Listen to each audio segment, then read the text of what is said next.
Spring, that time of year when a golfer's fancy lightly turns to thoughts of the Augusta National Golf Club and the annual Masters Tournament.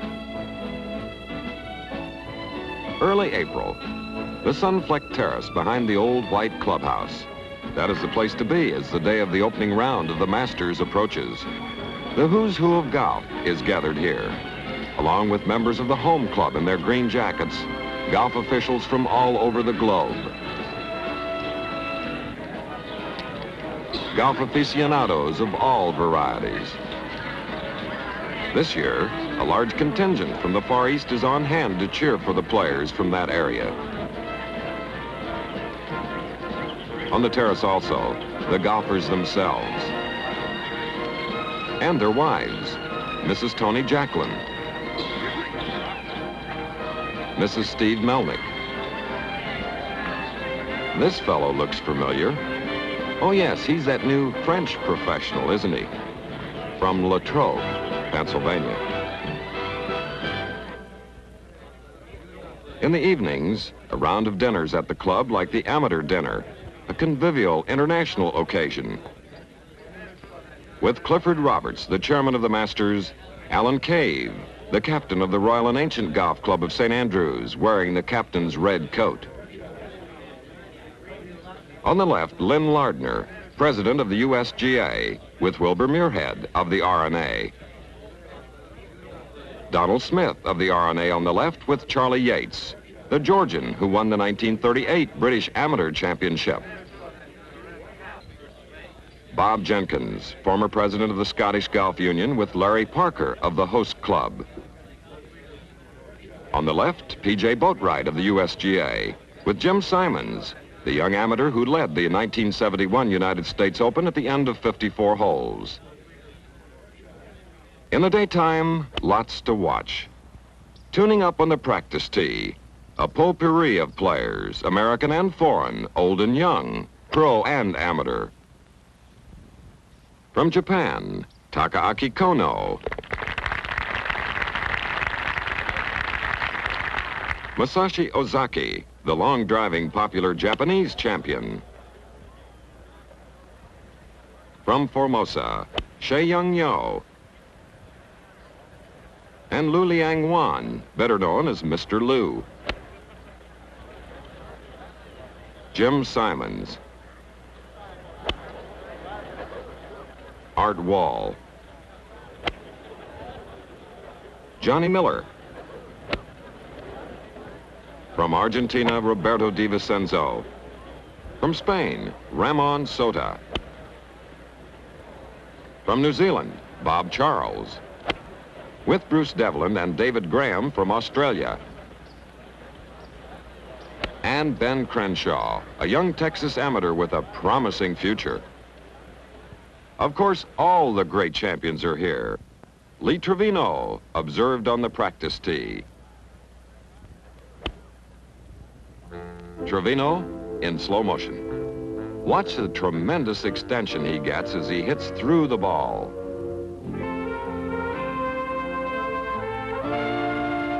Arnold Palmer working those powerful shoulders and arms.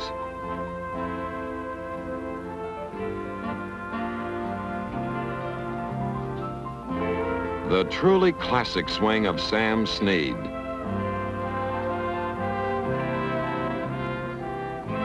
Gary Player, the wonderful South African athlete, pours everything he has into his drive.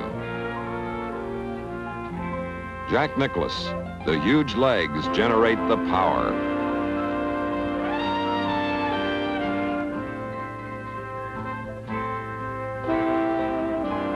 On everyone's mind this year, the absence of Bob Jones, who died last December at the age of 69.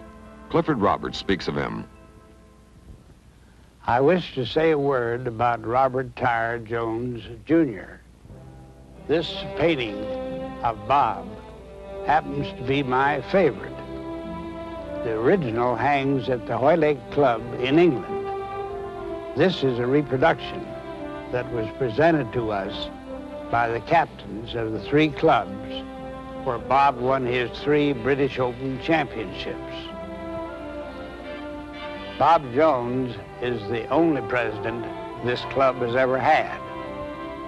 Knowing that no one could ever take his place, we elected him before his death president in perpetuity. In 1930, the year before the Augusta National Golf Club was founded, Bob Jones had brought his competitive career to a dramatic climax with his sweep of the British Amateur, British Open, the United States Open, and the United States Amateur Championships, the incredible Grand Slam. Jones's achievements in golf had started years earlier, back in 1911, when at the age of 9, he won this cup, emblematic of the Junior Championship of the East Lake Golf Course in Atlanta. That's the tiny cup on the right, dwarfed by the duplicate of the British Amateur Trophy. Jones's medals chart his remarkable career in which he won 13 major championships. When, if ever, shall we see an amateur compile such a record, and all by the age of 28? These are the clubs Jones worked his wonders with back in the age of hickory. In 1958, when Bob served as captain of the United States Eisenhower Trophy team, a distinction that meant a great deal to him came his way. The borough of St. Andrews in Scotland made him an honorary Burgess, the first American to receive this honor since Benjamin Franklin. Everyone realizes Jones' unique contributions to the game as a player, but there are some people who believe that his many contributions after his retirement are at least equally significant. Robert Tyre Jones, Jr., 1972-1971. Thursday, the day of the opening round, a cool spring morning, somewhat on the hazy side. On the first tee, the two famous Scottish players who traditionally open the Masters, Jock Hutchison on the left and Freddie McLeod. At age 89, McLeod has the honor. As you know, he won the United States Open Championship in 1908. A nice drive down the middle. Jock Hutchison is the junior partner at 87. Jock won the British Open back in 1921. Another fine drive. There they go, the twosome who over the years has added so much to the Masters. Mid-morning, first fairway, the familiar silhouette of Samuel Jackson Snead. Oh, what a beautiful swing. And Sam has hit a really beautiful shot, finishing hole high, about 7 feet away. Sam has been playing extremely well this year, and he'd like nothing better than to be once again in contention here at Augusta. He's off with a birdie. The par 5 second. Sam playing his third, a little wedge pitch. Looks like he allowed for a bit too much roll here. 20 side winding feet away. A second straight birdie. Sam doesn't look it, but this year he'll be 60 years old. Snead, fourth green, a try for another birdie. Sam Snead takes over the early lead. On the short sixth, 190 yards, Charles Coody, the defending champion. With the pin set at the front of the green, Charles is hitting a 5-iron. That ball is dead on the pin, bouncing up toward the cup. It's in! Bedlam! Charles Coody has just made a hole-in-one here on the 6th. Let's take another look at that hole-in-one in slow motion.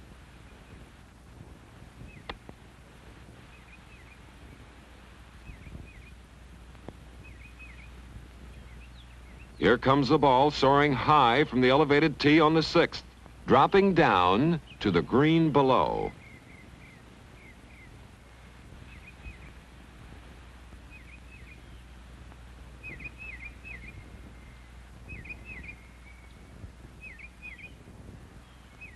It was in all the way.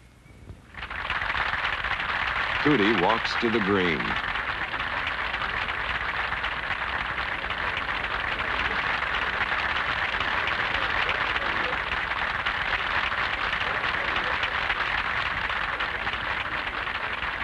Charles Cootie does not exactly bring a throbbing intensity to his golf. Oh hum, another hole-in-one. And now, finally, a spontaneous little gesture. Cootie goes 4 under par and takes over the lead. On the 7th hole, Cootie's drive has found the rough on the right. Difficult pitch. Those tall pines partially block his line to the flag. Kept it away from the trees all right, but it's going to be short, dropping into the front bunker. Shooting 3.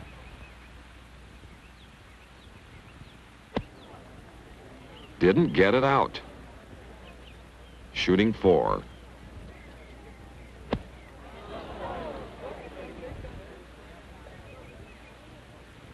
It looks as if he didn't stay down long enough on both those shots.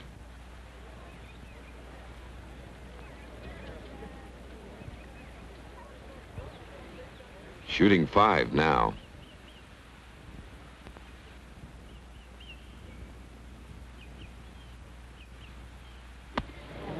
Oh, this has become a nightmare for Charles Cootie. And this on the very next hole after a hole-in-one. What an incredible turnaround. Shooting 6. Out at last. This for a 7. And with that brave putt, Cootie escapes with a triple bogey. The day finally belongs to Jack Nicklaus. A great rush of 3 birdies and an eagle puts him 3 under par through the 15th hole. On the short 16th, Jack is still charging.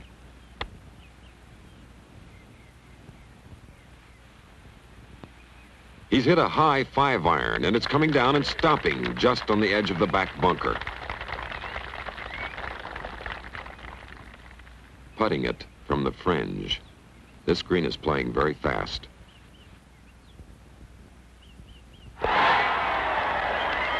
That putt sent Willie Peterson, Jack's caddy, into orbit. Jack goes 4 under.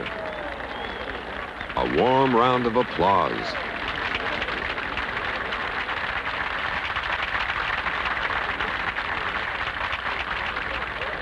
Nicklaus remained 4 under with pars on the 17th and 18th. A brief word about the scoring system used on the leaderboards here. A red numeral shows how many strokes under par a player stands at that stage of the tournament. A green numeral, how many strokes over par he stands. A green 0, he's even par. This method of scoring originated at the Masters, is now becoming accepted around the world. At the end of 18 holes, Jack Nicklaus, with a 68, is out in front. A shot ahead of Sam Snead, 2 ahead of Arnold Palmer, 3 ahead of Paul Harney and Jim Simons. 10 men follow at even par. Friday morning, the day of the 2nd round. A cool, puffy wind is up and abroad. A familiar figure comes over the brow of the hill on the 2nd. The man in the knickers? He's Gene Sarazen, of course, one of the great champions. How fit he looks at 70. His 3rd, a little pitch. Struck nice and firmly. Gene will have a crack at a birdie.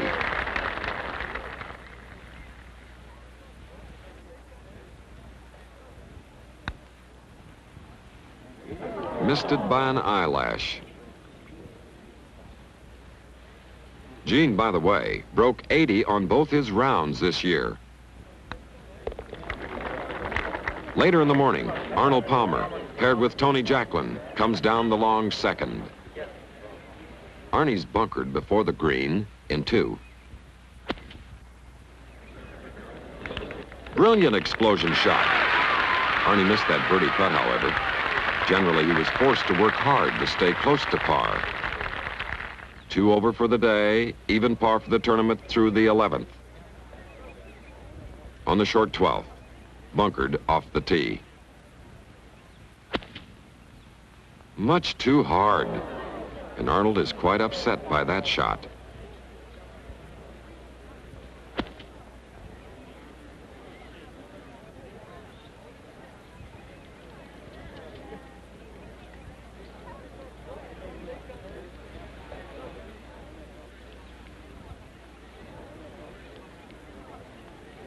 Chipping back, playing 3. My goodness, he's put it back into that bunker again. Playing 4.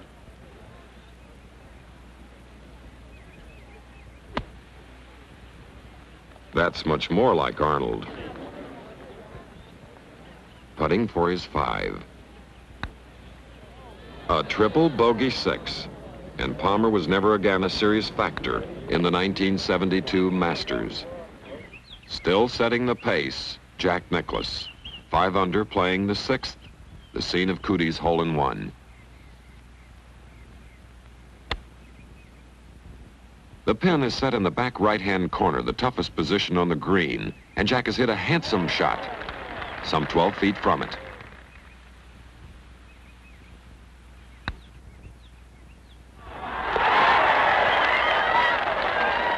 Jack Nicklaus, playing easily and well, is now 6 under par.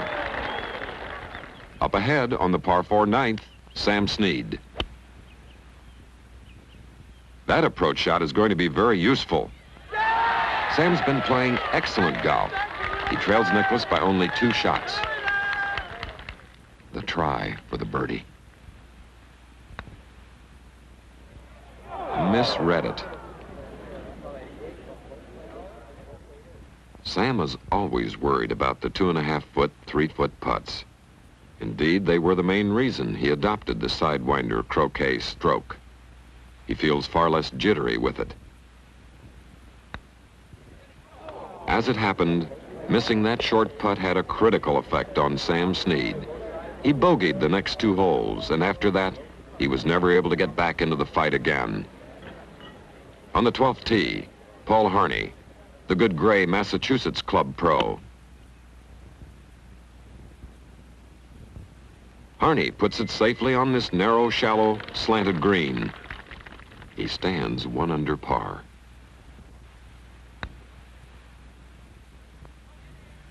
He stands 2 under par.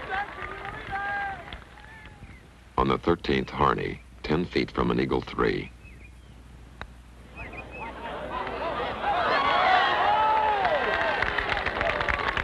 Paul Harney goes 4 under par. 17th fairway. Harney's still rolling, playing his approach. Paul used a pitching wedge, and he couldn't have hit it much better. 12 feet away.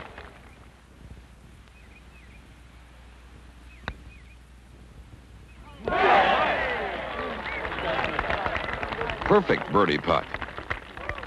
Paul Harney now stands 5 under par. And this is very interesting, because word has come that back on the long 15th, Jack Nicklaus is having his troubles. He's fired his 2nd shot over the green and into the pond on the 16th. A penalty stroke. Nicklaus will be playing 4. A touchy chip. That's going to be too strong. Almost down the bank and into the other pond, the one before the 15th green. Playing his 5th stroke.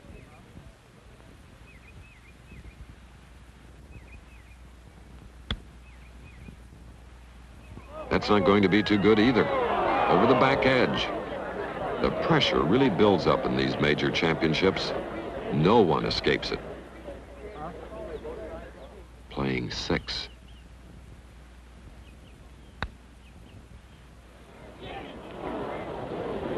And that will be a very costly 7 for Jack Nicklaus. 2 over par on the same hole he eagled yesterday. One thing about this young man, though, he knows how to fight back.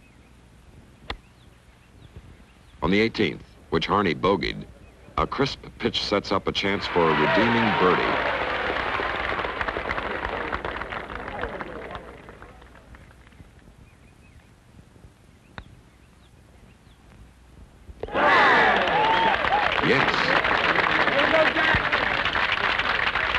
And so, at the midway mark, Nicklaus, after a 71, is still in front, 5 under par for the tournament. Trailing him, Paul Harney, Bert Yancey, Jim Jamison, Charles Cootie, and Bobby Nichols.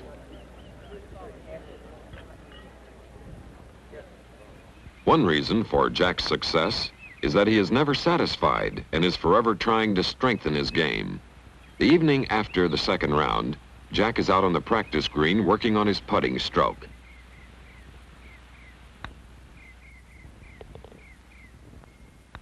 A half hour later, still at it. Saturday, the day of the third round. A huge keyed-up crowd spills onto the course. By the way, the 36-hole cut came at 151. 47 players made it, and you can gauge the added pressure on them today by the number of errors committed and the multiplicity of trouble shots confronted. For example, here's Jim Jamison, 13th hole. Timber into an arm of Rays Creek.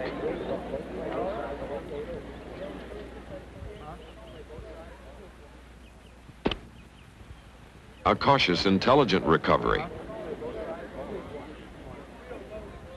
Bridged on the same hole, Bobby Nichols.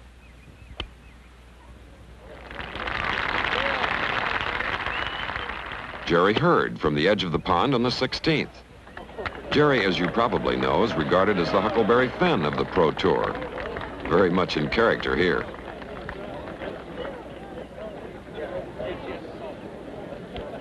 Bunkered on the first, Palmer.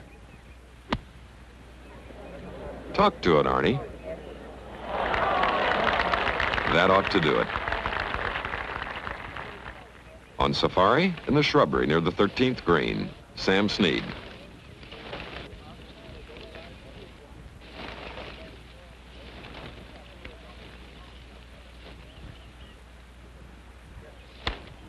A fantastic out, right onto the green. Still leading the parade today, Jack Nicklaus, 5 under through 7. The Golden Bear moves on to the 8th tee. And here's an unusually eloquent camera portrait of this magnificent golfer. Notice the sense of organization, the crescendo of concentration.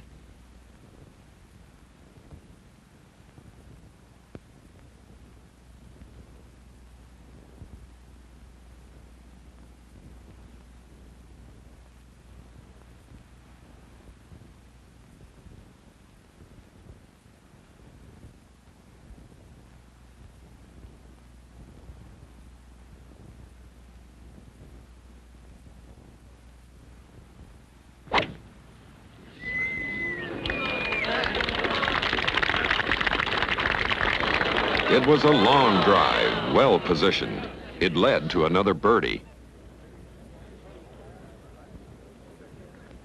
An hour or so later, Nicklaus, 12th tee. An 8-iron. That will carry Rays Creek with yards to spare. Back edge.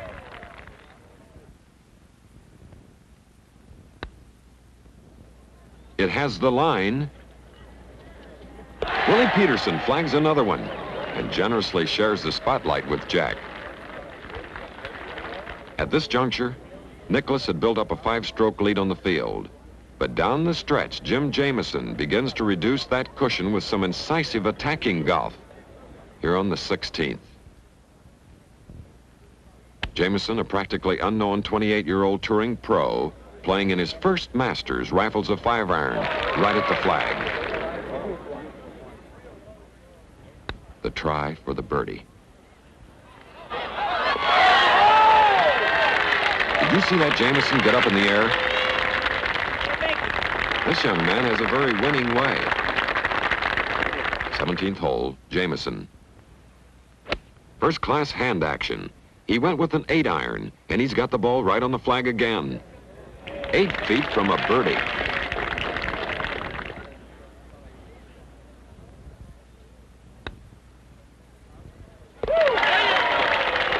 That puts Jim Jamison 4 under par for the tournament, and it tightens things up. For down the stretch, Nicklaus has encountered some problems.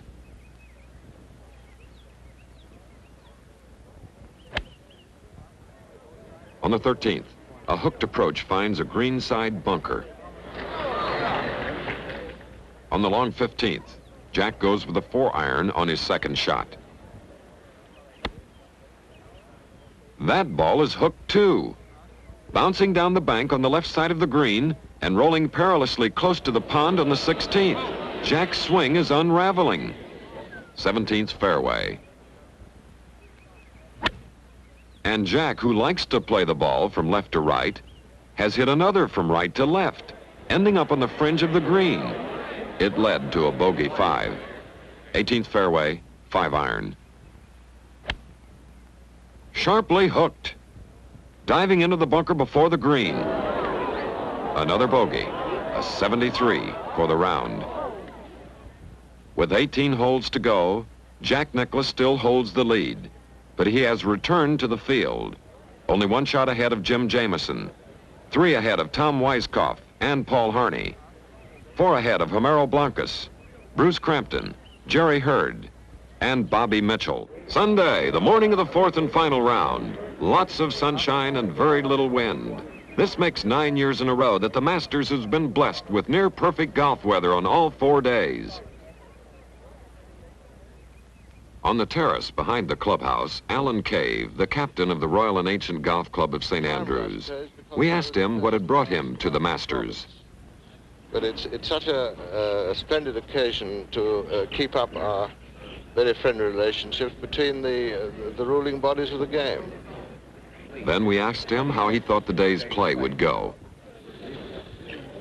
When you see Jack Nicklaus play, it's difficult to understand how anybody else can win. On this final round, apart from Nicklaus, the other celebrated champions of the past decade were never in contention. Arnold Palmer continued to visit the woods and other hazards, and even his genius for recovery could not bail him out forever.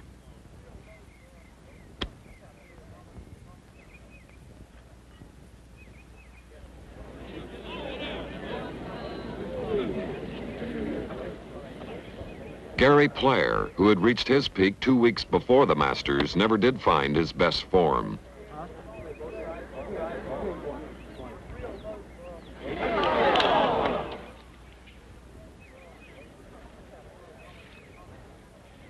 Nor did Billy Casper. Here on the second hole, having taken off his shoes and socks and carefully donned his rain trousers, he prepares to wade into a shallow rivulet. No question about it. Billy has the tournament's neatness award all wrapped up.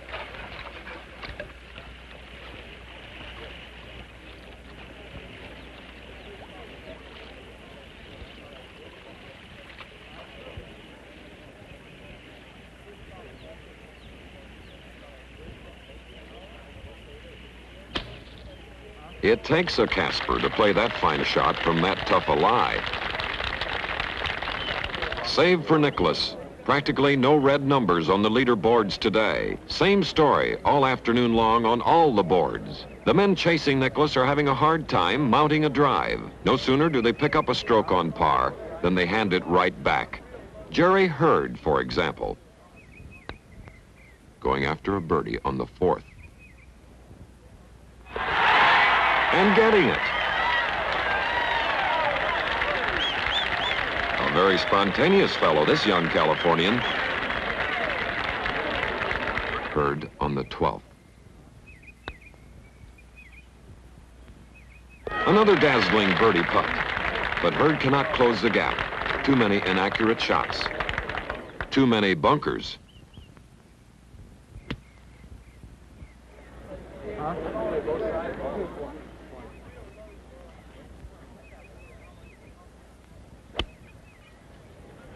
But Jerry Hurd showed us some splendid golf and made us aware that the game has gained a refreshing new personality.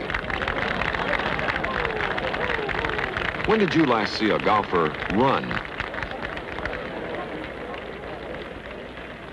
As for the other challengers mired in the sea of green numbers, the same hobbling inconsistency. Bursts of marvelous shot making, like this by Jim Jamieson, a golfer of considerable talent.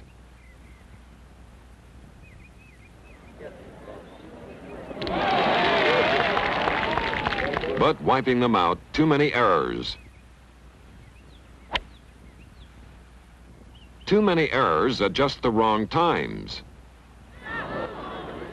Plagued by this same vulnerability, Bruce Crampton, here on the 13th, a superb little finesse shot from the creek.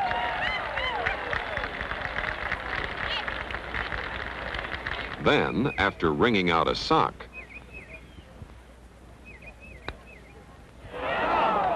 Bruce tosses away that heaven-sent opportunity. Same thing, Tom Weiskopf. Tom produced some spectacular shots that led to birdies, but they came much too late in the day. Earlier in the round, when it could have made a big difference, Tom just didn't have it. Periodic loose play hurt Bobby Mitchell.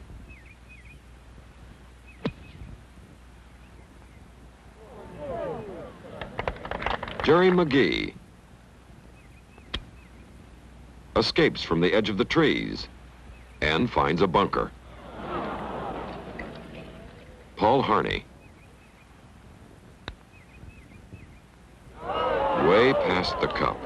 To sum it up, in pressing too hard to make up strokes on Nicklaus, the men pursuing the leader ended up by losing more strokes than they gained. The bitterest blows of all were the short putts that were missed on the slippery, wind-dried greens. Everybody missed them. Jameson, Weiskopf,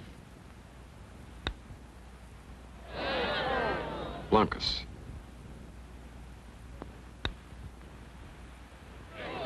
Jameson again. That caddy is suffering. Harney again. Weiskopf once again.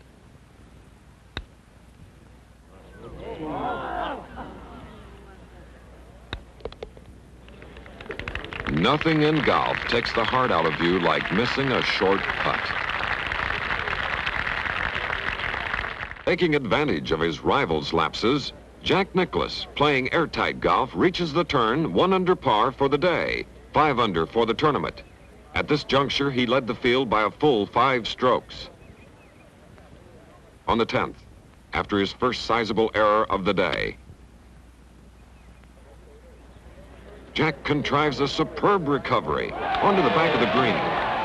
He went on to par this hole. Nicklaus, 11th tee.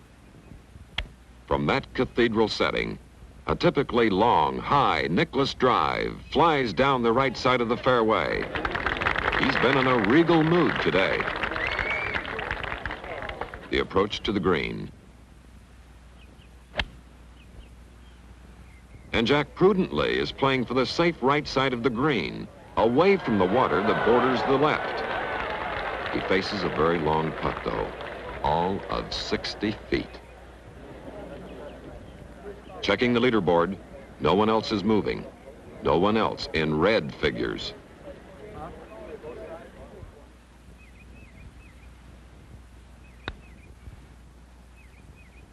This green is a little slower than he read it.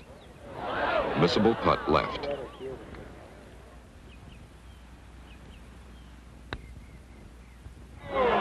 Three putts, a bogey 5, but nothing to fret about. After a good par on the treacherous 12th, Jack tackles the par 5 13th, 475 yards long, a possible birdie hole. Taking a 3-iron for his second. Jack is playing his irons much better today than yesterday when he ran into that succession of hooks. Now, he hit that shot just about where he aimed it. The left side is the safe side of this green. 45 feet, slightly downhill.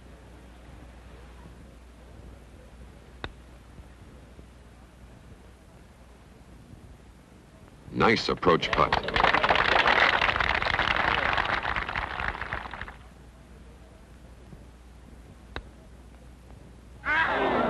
Oh, he seemed a bit uncertain on that putt.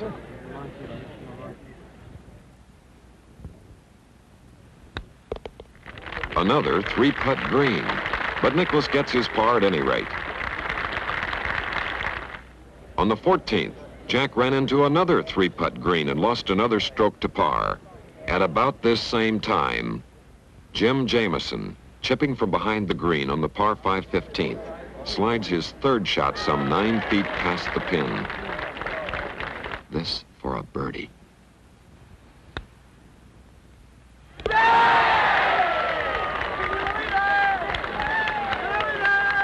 Jamison keeps his surge going. On the 17th, he spanks a pitch right on target and sets up another crack at a birdie.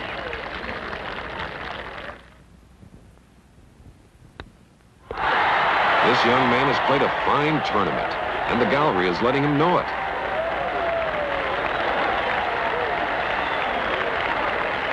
Nicklaus approaching the 15th, still holding a 4-stroke lead. Nothing to worry about. But he may have now. He tried to fade that 4-iron into the pin, but pulled it instead, kicking way down by the 16th tee. A difficult little pitch to a very fast green. Oh, he mishit that shot, and that ball is running over the green. Fortunately, it stopped safely short of the pond.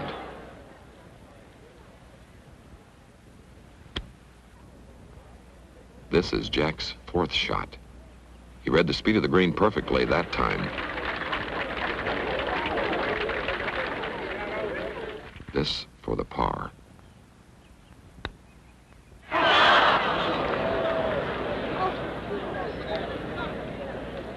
And that is the equivalent of another 3-putt green, another bogey.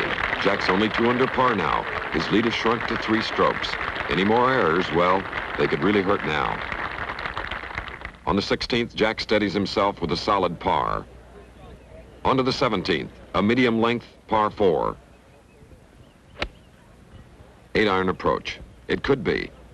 It is short, thudding into the front bunker. And that changes the picture. If Jack Nicklaus continues to wobble, well, anything could happen. You can feel the gathering tension. All right, quiet now, around the green. He's played a good recovery. That ball was partially embedded, and that's why it kept on rolling, 11 feet past. It should break a bit from right to left. Caught the corner, big putt. Jack Nicklaus stays 3 strokes ahead of his closest pursuers, and that, barring the completely unforeseen, should wrap up the tournament for him. Nicklaus moves on to the 18th.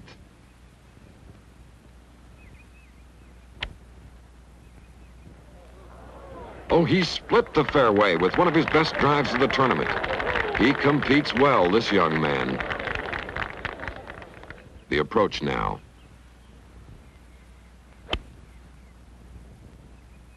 A gorgeous iron shot. The tournament is over. Jack can take 4 putts and still win.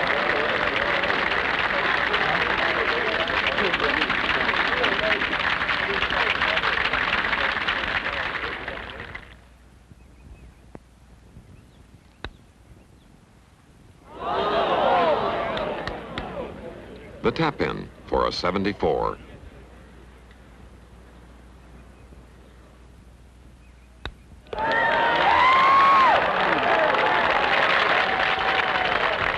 And there it is.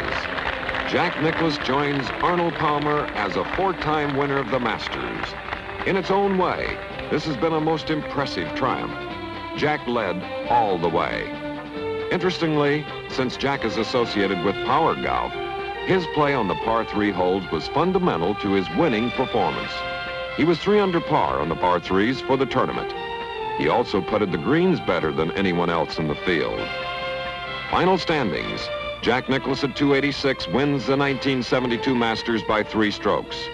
Nicklaus was the only man to break par for the 72 holes.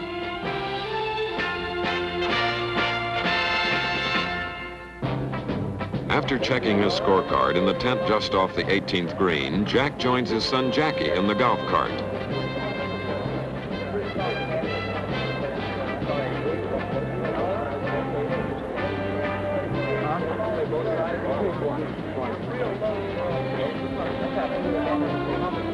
That's Barbara Nicklaus they're picking up. Barbara, by the way, walked the full 72 holes with her husband.